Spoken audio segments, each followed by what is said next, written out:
1.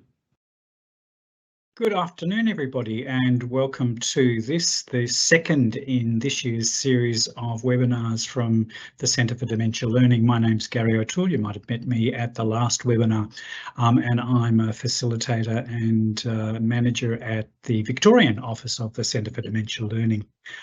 First off, I'd like just to begin by acknowledging the traditional owners of the lands that we meet on today, and I'm meeting on the beautiful land of the Kulin Nation of the Wurundjeri people. I'd also like to pay my respects to elders past and present and to our shared futures. So the topic for today's webinar is enhancing communication in dementia support. And we're very, very lucky today to have Joy Howe and Sharon Fairs, who are going to share some of their wisdom and experience, and I'll introduce them in more detail when we get to that part of the workshop. Just a little bit of housekeeping. If you have any questions, could you just please use the chat function? There's also the possibility in that chat function to like a question, and if you like a question, it gets boosted in the list of questions that we can ask our two panelists. And Sue, one of our facilitators who's pedaling away in the background, will be looking at those questions as they come in, and we'll have an opportunity a couple of times during the short hour that we have together this afternoon to answer some of those questions, hopefully. So arguably, I think communication is the most critical component of best practice dementia support. And we sometimes think about it as one of the things in our toolbox, if you like, that we use. And I think it's more critical, more profound than that in lots of ways. It's not just one of the skills that we use when necessary, but we use communication, obviously, in every single engagement we have with a person living with dementia. Some people have said in the past that human beings swim in communication in the same way that fish swim in water. We're so immersed, we're so surrounded by communication that we often hardly even notice, particularly some of the subtler aspects of communication. And this is particularly critical when we're supporting somebody living with dementia, because almost probably all people living with a diagnosis of dementia will experience some communication challenges as their disease progresses. For some people, those changes in communication may be later in their disease progression. For some people, it may even be some of the first and earliest signs of the changes that are happening in their brain. Sometimes the communication channel and challenges that people with dementia face are related not so much to the changes that are occurring in their brains, but because of or in response to the environment that they're living in. And I mean particularly the built environment or the social environment that they're living in. And so with people living with dementia, you have those two aspects of the challenge. The challenge is presented by the disease process that is affecting perhaps the temporal lobe or the parietal lobes of their brains that are very important in communication, but also the social and physical environment that we find them in. Some people with dementia will have difficulty with word finding. So this is often a sign of or a symptom of very early stages of Alzheimer's disease. Some people will have difficulty putting their thoughts and their feelings and their wishes and hopes into sentences that the people around them can interpret easily or understand easily. All people with dementia will have slowed neurological processing speeds. When you have a diagnosis of dementia, your brain slows down. Unfortunately, the world doesn't necessarily slow down for you. And people with dementia can't speed up their brain because they're in a busy, fraught, stressed environment. We need to slow down the world for them. People with dementia are also often in very busy, distracting, noisy environments. Things that we, particularly as support workers or support staff, don't even notice. We may not notice the vacuum cleaner in the background, or the people walking around, or staff talking to each other, or the television, or two televisions that are on in some environments. And we know that many people with dementia will have difficulty separating out background noises from focal noises, from a conversation that's directed directly at them, from all of those background noises. So the challenges can be quite significant. As communicators, we as support workers also face a whole lot of challenges. We have multiple and often competing priorities that we need to achieve at the same time. So we're very busy. We have limited time often in most of our workplaces to be able to meet all of those sometimes competing priorities. So we're experiencing a lot of challenges, as well as with our communication, as well as the person with dementia. So reflecting, having this time, this precious time, just this hour we have together to think about what good communication practice is, particularly in dementia support, what some of the challenges that people living with dementia face, and to think about, to reflect, to be mindful of the way in which we communicate with people with dementia, both verbally and non-verbally. And also to consider some of those environmental aspects of communication. As I said, background noises, multiple sources of sound bombarding the person at the same time. Visual clutter can affect my ability, if I have dementia, to listen to you and to understand what you're saying. Just the busyness of most care environments.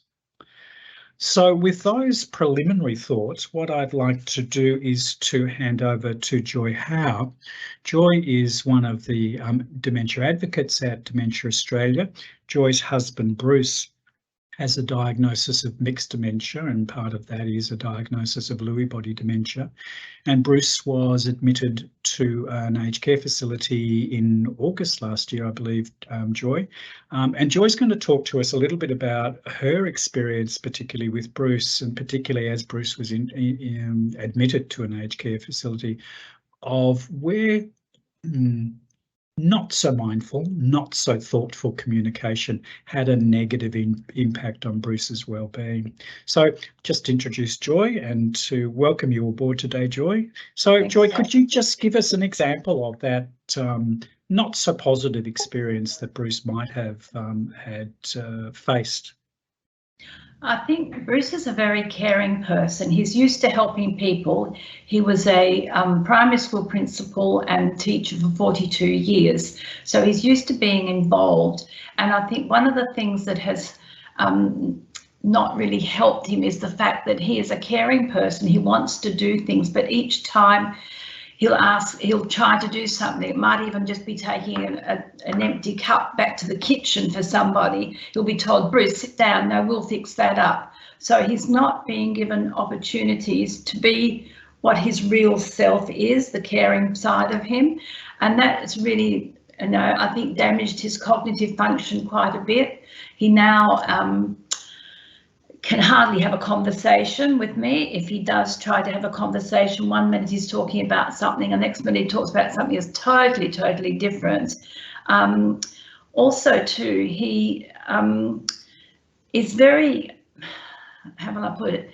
He's very, very concerned for the other people around him. So he's not just thinking of himself. If he sees that they're doing something, there's one man there, for example, and this is not very pleasant at all, where he sits there and he coughs up phlegm constantly throughout the day, and it just dribbles down the front of him. And the other residents are sitting there seeing it, and it happens during meal times as well. And that's really, really hard for people to face when that's just not a normal thing for them. So that's sort of one of the things that's been, difficult for Bruce to handle. Probably the most severe one is the fact, and it's just unfortunate, but a lady was moved into where he is, and she screams all day and swears. Now that's No, she's got Lewy body dementia, so she deserves to be in that facility. But so do the people who live there need to have peace and quiet. So whenever she screams, they respond by saying, "Oh, shut up," or "Go to your room," or something like that, the other residents. And that becomes a very nasty situation, and people get very anxious. And Bruce, it particularly gets anxious because he can't stand loud noises. Yep. So yes, that's some things that he's going through, that Gary, yes. Thank you for sharing those experiences, Joy. I was really interested that your examples included both, I suppose, interactions with staff, but also those sort of more general interactions with other residents, with other noises that are occurring. And again, I think as workers in aged care, we're often thinking about my communication with the person with dementia, and I think that highlights what I was sort of trying to mention before, that there's a whole communicative environment that the person with dementia is immersed in, and all of those things come together to create some challenges for the person. I'm just wondering if you would be able to share with us your feelings or your thoughts about the impact that these sorts of challenging communications have on your husband. You said that people become anxious. I'm just wondering if you could tell us a little bit about, from your experience, how that affects Bruce, how it affects his behaviour. Thank you, Gary. Yes, well, Bruce, as you said at the beginning, he has been diagnosed with Lewy body dementia, Parkinson's, and Alzheimer's just in January. He had a PET scan and they found he also has Alzheimer's. And so when he gets anxious or gets nervous, he's inclined to get shaky. And so a lot of the Parkinson symptoms come out, and he's shaking and he stutters, he can't say his words clearly. But from the rest of the people, they also have reactions. As I said, they'll scream out, or they will swear back to them or something like that, because they don't know how to handle the situation. And that can be quite unsettling. I'm very blessed that because I live in the same complex as Bruce does, on the same grounds, I can visit him every day, and I haven't missed a day yet since he went in there, because I'm making that as part of my life. Because I see these people who are experiencing these adverse reactions to these hard things that are happening, but there's no one there to comfort them. There's no one there to talk to them. So, I've sort of basically adopted them as my family, and each day I try and speak to most of the people and reassure them, or just do something kind to them that will help them. And I think that's working, but it still doesn't overcome what's happening when the staff don't things. I mean, one of the hardest things for all of them too is when they're served up cold meals. And that to me is a bit of an abusive thing, because I mean, if you're serving up fish and chips, you don't want to serve up a plate of cold fish and chips to them. They get excited, they see the fish and chips are coming and they say, "Oh, we're having fish and chips tonight." Then they eat a chip, they say, "Oh, but it's cold," and half of it goes in the bin. So they're definitely these things do affect the people. I see, things happen to them. I've seen them cry because somebody's had a fall, and they say, he's going to die. And I'll say to him, the staff won't go to the person who says that, "Look, he's going to die." I will go to them and say, "No," hold their hand and say, "No, he's not. He's just had a fall, and the nurses are going to fix him up, and he'll be all right," But it's very, very hard to cover the needs of all the residents, who each one has maybe not exactly the same, but a different reaction to something that's gone wrong that is not a positive thing. Thanks again, Joy. And I think again you've highlighted that point that we're really looking at a holistic situation. There are so many stressors for many of our loved ones living with dementia, and particularly in an environment where you're required, I suppose, to share your life with so many other people. Staff are coming and going because they're working different shifts. The world is often moving very fast, and all of these things can have an impact, I suppose, on communication. we'll give you an opportunity a little bit later to talk about some of that wonderful work I know that you've been doing with some of the other residents, and again highlighting. I suppose it's a Dementia Australia mantra that in dementia support, small things can make a huge difference. And Absolutely. Communication is a good example of that. I think we're not talking about us all becoming psychologists or developing superhuman communication strategies or approaches. Just small differences, Sharon will soon talk to us about, can make an enormous difference for the people that we're supporting. Thank you for that, Joy. I just might throw to Sue, who's looking at some of the questions that are coming up in the chat area. Sue, were there any specific questions that jumped out at you?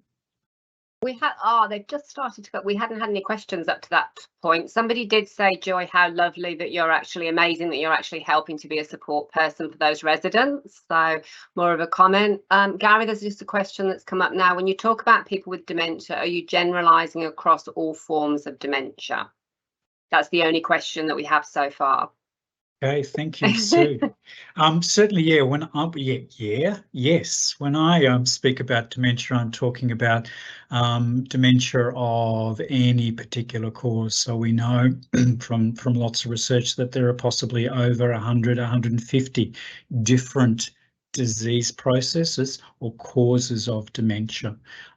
Some of them can look very similar, some of them look very differently. So for instance, Bruce, Joy's husband, who's been diagnosed with Lewy body dementia, often we find in terms of communication, that communication can be relatively preserved. And by that, I mean that people with Lewy body dementia are often able to communicate relatively effectively well into their journey with dementia.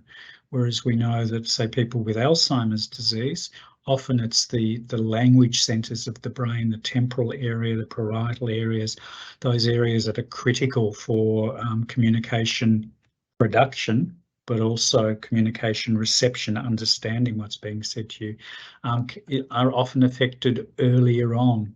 So yes, dementia is an umbrella term for a wide range of different types of or different diseases or conditions that can lead to cognitive decline.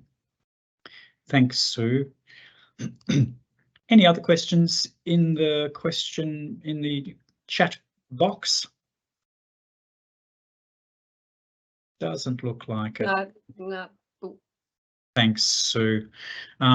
Okay, so if you do have any specific questions or you've got specific experiences, I suppose, both positive and maybe not so positive, or challenges that you face every day in your support for people living with dementia, just pop them in the chat room, and Sue will sift through them and pull out some of the best questions, and we'll see if we can answer those.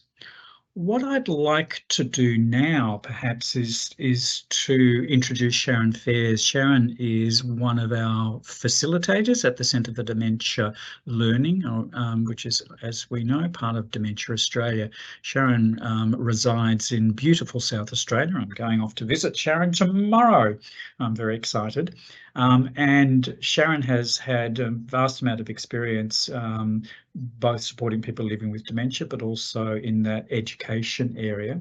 And we're going to ask Sharon if she could share some strategies, some approaches, some insights into what makes for positive communication for people living with dementia. Sharon. All right. Thank you. Thank you very much, Gary, for that lovely introduction.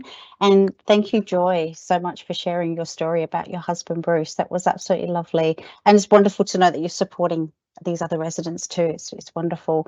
I just wanted to add in too, when Gary was talking about some of the issues with communication, there was a couple of other layers that I thought were important. And one of them is around language and culture, and using words and using language that the person will relate to easily, which becomes tricky because when we think about the generational differences that we have already, Simple words like I remember in my grandfather's day, the word for toilet was the latrine or the outhouse or something like that.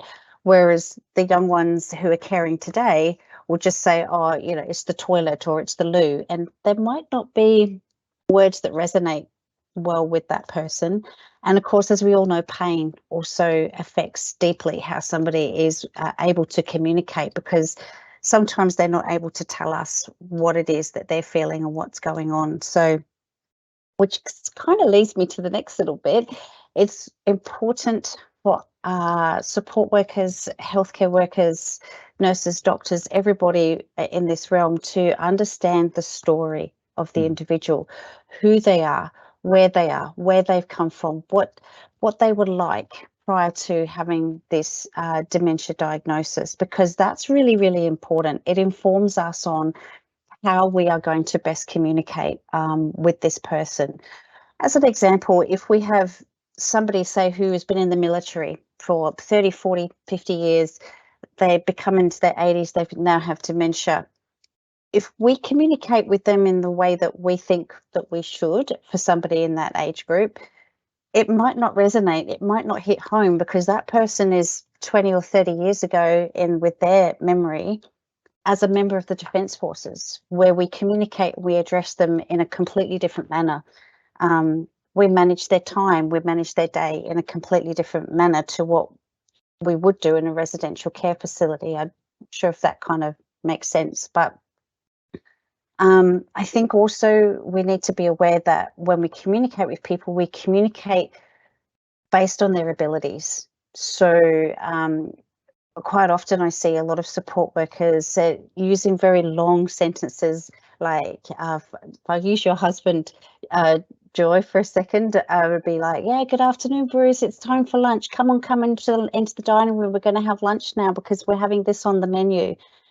Way too much information, way too much. I understand why people are doing it, because we've got a message to get across. We've got a job that needs to be completed, but it's just too much information. It's overwhelmed instantly. There's no context. It's very abstract for them. They wouldn't be able to piece that whole sentence together. So, and sometimes we ask these yes/no questions. Would you like a cup of tea? Yes, no. The person who is living with dementia is not able to work out, do I want a cup of tea? Tea? What's tea? In their mind, they might not even be able to fully understand what that means. So using visual cues, like using the sign for a cup of tea, or would you like a cup of tea? Or showing them the teapot, the tea bags, will help so much for people to go, aha, yes, or no, they don't want that. We need to use a bit of common sense. If we know that somebody hasn't used the toilet in the last 6 hours, then we need to start thinking strategies about, well, how am I going to get this person to go to the toilet, but without actually saying to them, do you need to go to the toilet? Because if you think about it, even from your perspective where you are right now, if I was to say to any one of you, do you want to use the toilet? You'd be like, huh? That's a really personal question to ask me. But we do it ad nauseum, don't we, in residential care facilities, or in the middle of the dining room table. So who's had their bowels open today, or who needs to go to the bathroom? So we need to think about, well, we need to know what our agenda is, but without showing our agenda, and we need to use some common sense around some of the communication that we're using, and personalize things. So, that respectful, showing your name badge, making that eye contact. And I think also getting into somebody's visual field, because quite often somebody who is living with dementia, their visual field is reduced. So if we're standing off to their shoulder and we're very loudly asking them what they would like for lunch or whatever it is, they might not realize that you're actually talking to them. All they can hear is kind of a white noise. So we need to get into someone's visual field, get their attention, make that eye contact, smile a lot, use visual cues, use our signs, use our communication boards, use our body language, and take the time to let them respond. Because that's another area that I see too, is that we'll go, do you want to do this? Oh, okay, well, we just jump in quickly. We don't actually give the person time to process and to respond, because that might take them 10, 15 seconds to be able to speak back to you. So those are just some of the things that I can think of right at this moment in time. I mean, there's other communication techniques that I'm sure anybody working in residential care might have heard of, things like reality orientation. So using the reality orientation boards, this is the day, this is the season, this is the time, using menu boards and things like that. But it's also important to have signage. So wayfinding signage is an important communication tool. The toilets are that way. This is the hot tap. This is the cold tap. This is my sock drawer, all those kinds of things. But also we need to think about when somebody is distressed, they are confused, we need to validate that. And instead of just going, oh, there's no need to be upset. It's okay, Jim. This is, the bathroom's over here. Don't be so silly. That's not validating how they're feeling. We need to take the time and go, hey, tell me more about why you're feeling like this. Tell me why you're angry right now. How can I help you? But of course, we're busy and we're feeling time pressured and time poor. And sometimes those things, unfortunately, they do get missed. Sharon, thank you for that, and thank you for sharing what I often try to think of as communication 101. It's not particularly dementia specific. It's that sort of thing that we all learned when we did the communication module in our course, whether it's a personal care course or a nursing course. I hope the medicos and get to do the same sort of things. I know they do. So good, coming back to good basic communication strategies, and you mentioned, making sure that the person that you're speaking to can see you, stand in front of them, make adjustments for normal aging. We know that as we age, our peripheral vision shrinks a little bit, and I find myself sometimes sitting to the left or the right of an older person with or without dementia, and forgetting that they possibly can't even see me. So again, adapting those communication 101 strategies to an aging population, but also obviously to a population of people who are more prone to having a diagnosis of dementia.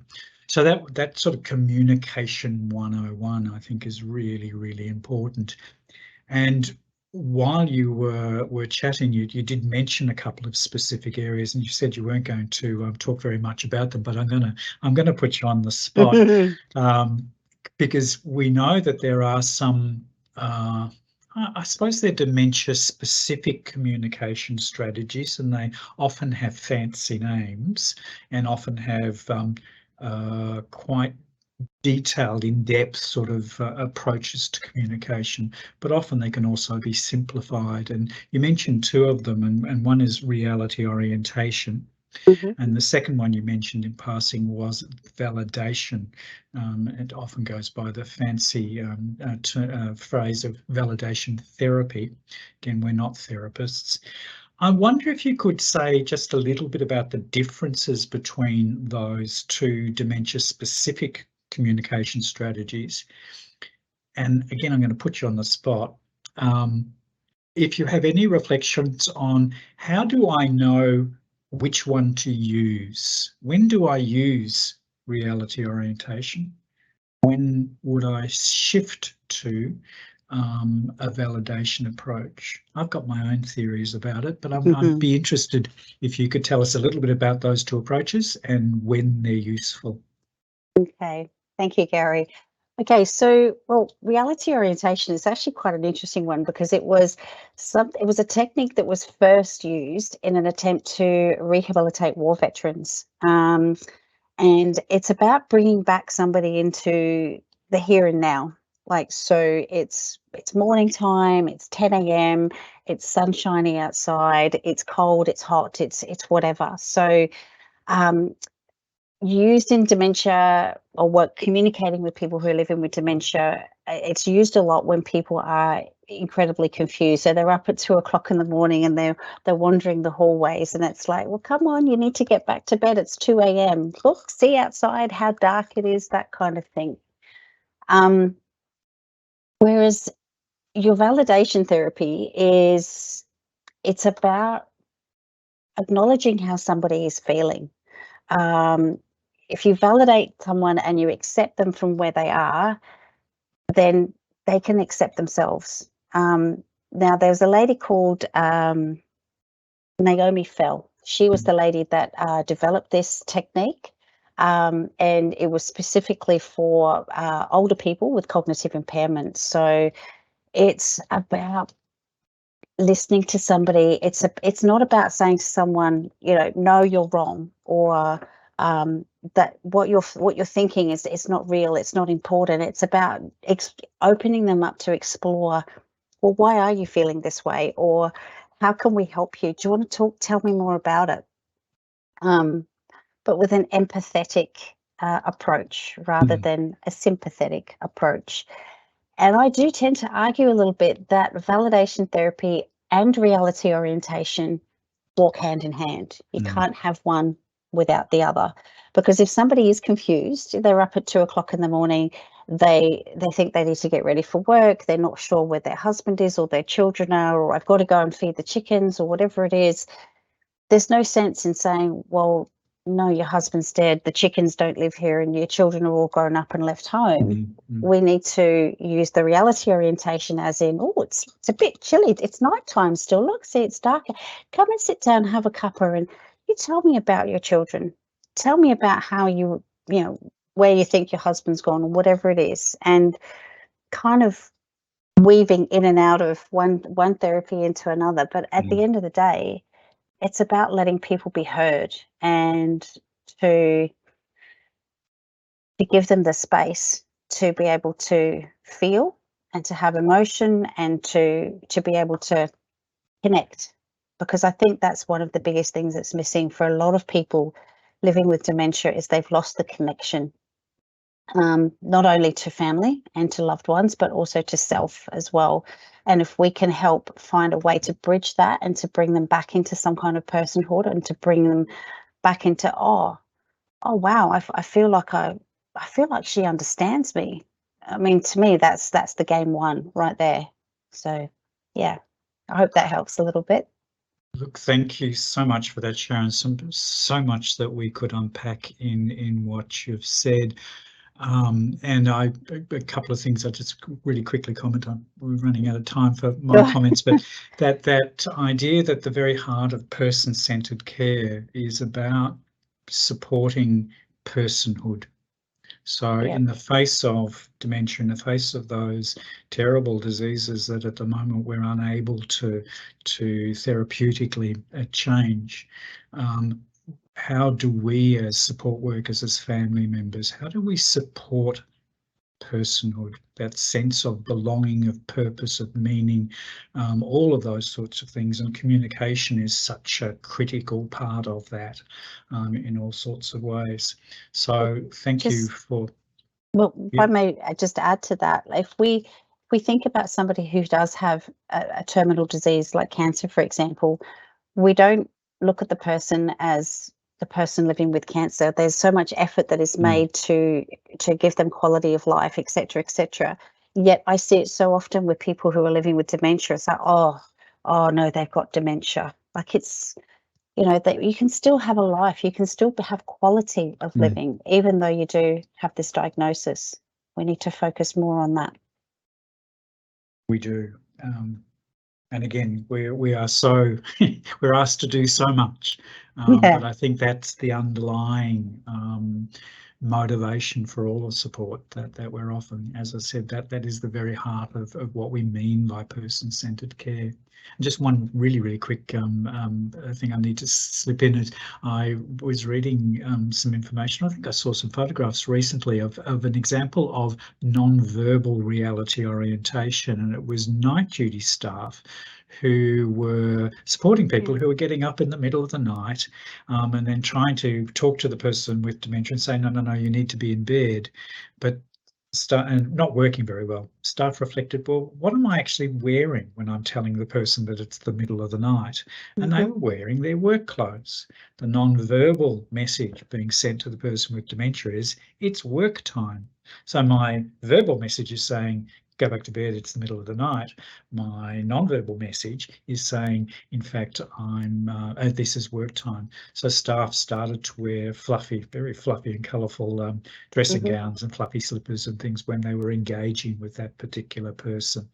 And it doesn't always work. Nothing in dementia always works, but it was just adding that richness to how we think about what communication actually is and how it occurs.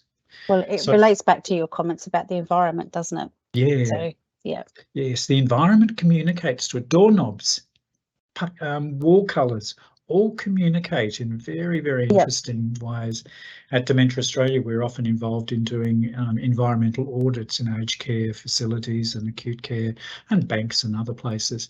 And you start to change the way, once you've been doing a few environmental audits, it changes the way you see the world. You see the world as, what is that door telling me? Do I pull it? Do I push it? Do I slide it? Just the shape of the hand. So again, when we're thinking about communication, thinking quite broadly about not just the words I use, but that whole environment that the person with dementia is in. Sue, any questions that have popped into chat while we've been talking about different approaches to communication? Yeah, there's one regarding what Sharon was talking about. If somebody's from a different cultural background, how do we gather that information if maybe they're using different words than what we know? What would you suggest? It's always a very difficult one. I mean, I've worked with people who I worked with a Greek gentleman in particular who started reverting back to his first language, which was Greek. But then it started changing and the family couldn't figure out why until the family did some further investigation and found out that it was actually a dialect from a village that he grew up in when he was a young boy on one of the Greek islands. So I think it's very, very important to know a person's story and to work closely where you can with family and with surviving peers and things like that, because that's where the source of information is going to come from. Anything else there, Sue? Yeah, there's one in regards to the one that Joy brought up, which was about the good, what's a good approach when somebody's vocalising and then it's also, causing distress to other residents. How do you redirect the other residents, and what's been a good approach when somebody is vocalising? I have put some ideas in the chat box as well for this. So yeah, so when someone's vocalising, look, we've got to understand and get our heads around the fact that when somebody's living with dementia and they're communicating to us, even if it appears into a negative way, it is simply a way of them trying to communicate an unmet need. So we've got to start using better common sense. Are they hungry? Are they tired? Are they wet? Are they cold? Are they hot? Are they in pain? What are the things that could possibly be going on for this person? And also engagement as well. Like even though somebody may be physically immobile, and they're in a princess chair, they've been put out into the lounge room and they've got the TV on, we've got to think about engagement for them. They might not want to watch the 11 o'clock chat shows.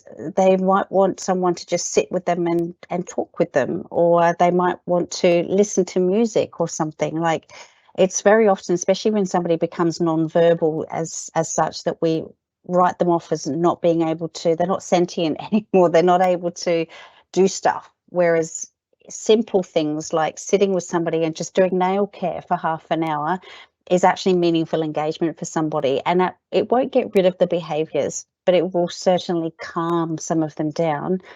I like the approach of also educating others where we can, like other residents, if that's possible, if they're able to understand what's going on. But engagement for them also, because we're so busy. What we do is we tend to, after breakfast, we put everybody into the dining room or to the lounge room to do activities, watch TV, whatever it is. But is it what they want to do? Is that where everybody wants to be? Do some of them want to go out in the garden, or do some of them want to do painting, or what is it that they want to do? Has anybody asked? But it's the lifestyle calendar. So this is what we're doing at this particular hour of the day. So if we can engage people in activities that they want to do, there's an old saying, the devil makes work for idle hands. If people are not engaged and they're not enjoying what they're doing, what are they going to do? They're going to go and seek out that which does give them joy, which could be wandering around or going into someone's room or playing with knickknacks that aren't theirs, because all that looks interesting. It's a different colour, it's a different texture. I like that. I'm taking that with me. So it becomes, I understand it's tricky. Don't have enough staff, we don't have enough resources, all of that kind of thing. Thank you again, Sharon. I love that idea of communication, particularly what we sometimes refer to as vocalization, and I've heard it referred to as inappropriate vocalization, which makes me a little anxious. But that idea that there's a need being expressed. Very occasionally, what we're seeing is a symptom of dementia. Something has happened in the communication centres of the person's brain that is producing that vocalization. Most of the time, though, in my experience anyway, there's a need. The person with dementia is trying to tell me something, and if we can find out what that need is, if you meet the need, there's not that need for that changed behaviour. You get into a long discussion about how we positively reinforce inappropriate vocalizations, as again, I think they're inappropriately phrased, but if I'm screaming, I often will get attention from people. If I'm quiet, nobody comes and visits me. That's a positive reinforcement for the behavior that's not particularly helpful. But that's a whole other discussion. Thank you so much for that, Sharon. Sharon was able to share with us a number of very straightforward, often strategies, approaches to improve our communication. But at the Centre of Dementia Learning, we know that it's fine to be discussing these things in theory, but particularly with communication practice and having an opportunity to practice these things outside of the heat of the kitchen, if you like, the heat of actually trying to provide support and care for people living with dementia is really critical. And we've just recently developed an award-winning program called TED, the Avatar Workshop. TED is an artificial intelligence. We're hearing a lot about artificial intelligence at the moment, but TED is an artificial intelligence avatar, a man living with dementia who is able to engage in conversation with anybody who wants to talk to him. And we've developed a workshop, a 3-hour workshop, that provides participants with a chance to actually engage with TED. And sometimes it goes well, and sometimes it doesn't go well. And I've had both of those experiences with TED. But then to come back and have the time again to reflect on what worked, what didn't work, what are some of the principles or communication principles that underlie our success with TED. So I think we've put into chat some information about, or some details about where you can get information about that workshop. Bit scary sometimes talking to a computer, but once you get over the initial scariness, it can be a really, really valuable learning experience. So I'd like to bring Joy back into the conversation, and Joyce, notice Joy nodding furiously in agreement to many of the things that Sharon was saying. So Joy, just another question. I'm wondering if you can share with us an experience with Bruce, your husband, where some of those techniques, those positive communication techniques that Sharon spoke about, were used with Bruce, and the impact that had on his well-being.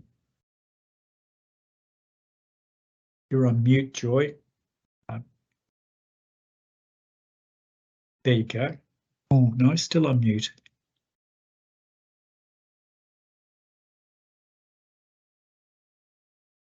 How are we going? There we Thank go. you, Gary. Thank you very much for the opportunity. Just carrying on from Bruce, where he got to that stage where he was starting to feel, you know, he wanted to do things and he couldn't. We have a university across the road from where, in fact, it's the largest university in Perth, across the road from where our residential care facilities are. So a lot of the students come there to use the experiences of being amongst aged care people to learn as they're going through their studies. Now, one of they're given a person or a couple of people who've got dementia to spend 3 weeks with, to just see them every day and see how they function and what happens. And Bruce had this very nice young man come to see him and said he'd like to get to know Bruce. And so we had a chat. I was there at the time. And then when he finished, he said, look, would I be able to have 5 sessions with you and Bruce? He said, because he said, I'd like to find out more about you, Bruce. You seem to be a very interesting person. So we both agreed. And over that time, Bruce went through his life as a principal, both in the country, the metropolitan area, being a teacher, the things that he enjoyed and didn't enjoy. And when he'd finished and he'd written up the profile, he went to see the management and he said to them, one of the things I've picked up about Bruce is that he loves gardening. And we both loved gardening. Every time we went to a new schoolhouse in the country, the garden was a mess, but by the time we'd left, it was very, very nice. So she said, I wonder, we've got 4 courtyards here of gardens, she said. Would it be possible for Bruce to be able to go out and help work in the garden?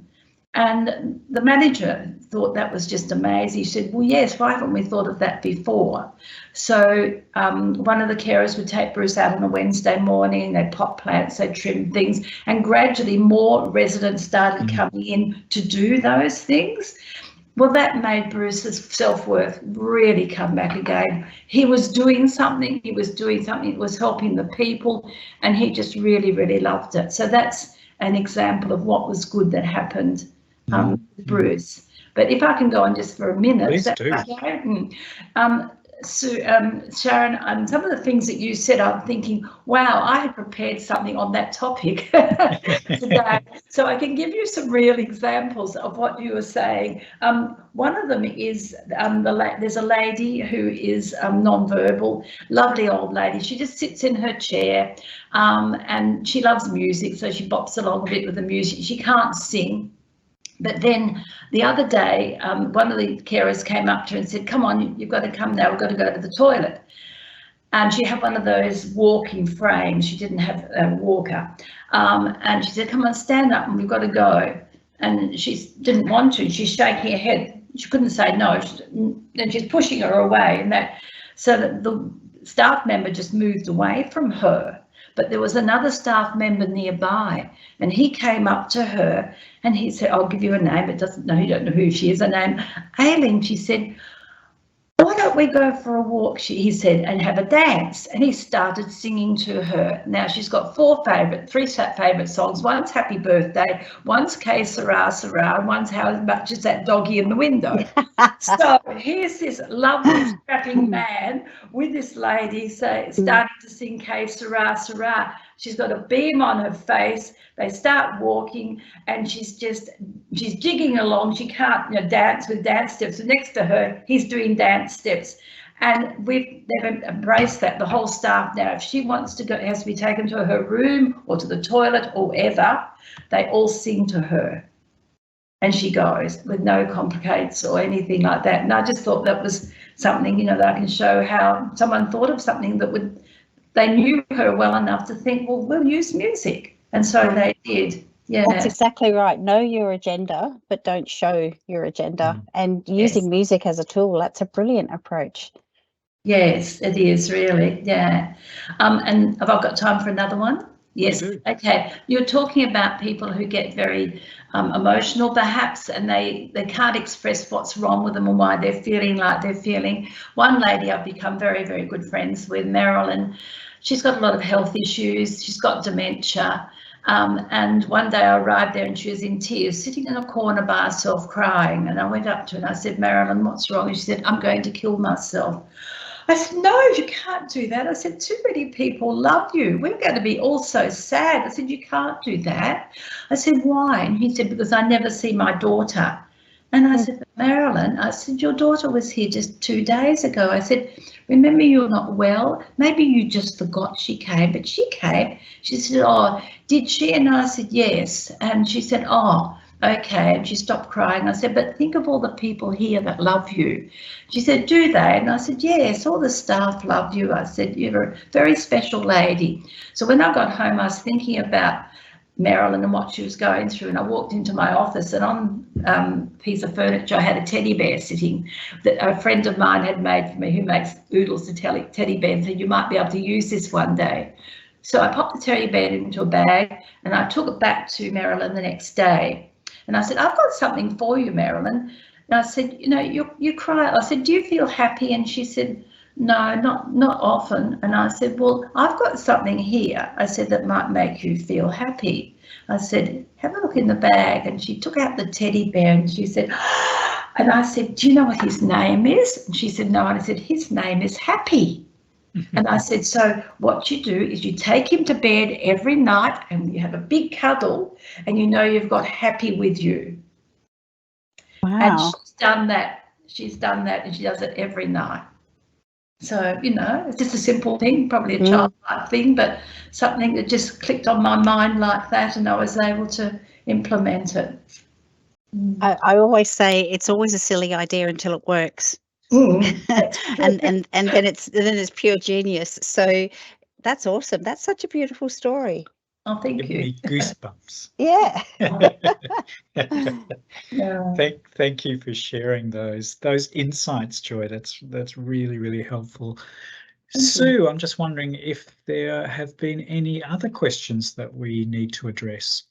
Yeah, we've had a whole flurry of them actually. So I've been trying to answer some of them as well. So we've got how to communicate a bad news about the family to someone with dementia. Would you do it or just avoid the conversations? And I'm not quite sure whether this means bad news has just literally happened or whether this is that, you know, the person passed away 20 years ago and the person is asking for them. Who is that directed at? Sorry, Sue. Sharon, over to you. Oh, to me. Okay. Look, if it's an event that has happened in the past, I would suggest that we don't revisit it, because it's every time you say, oh, look, well, you know, your husband died 10 years ago. And if they're doing this several times a day, they're going to be reliving the grief several times a day. Oh, it's too traumatic for people, I think, and they're probably not going to be able to fully process and understand what has happened, because remember, in their mind, their memories is 20 to 30 years ago. So 20 to 30 years ago, their husband, their life partner, was still very much alive. So it just doesn't make sense to them.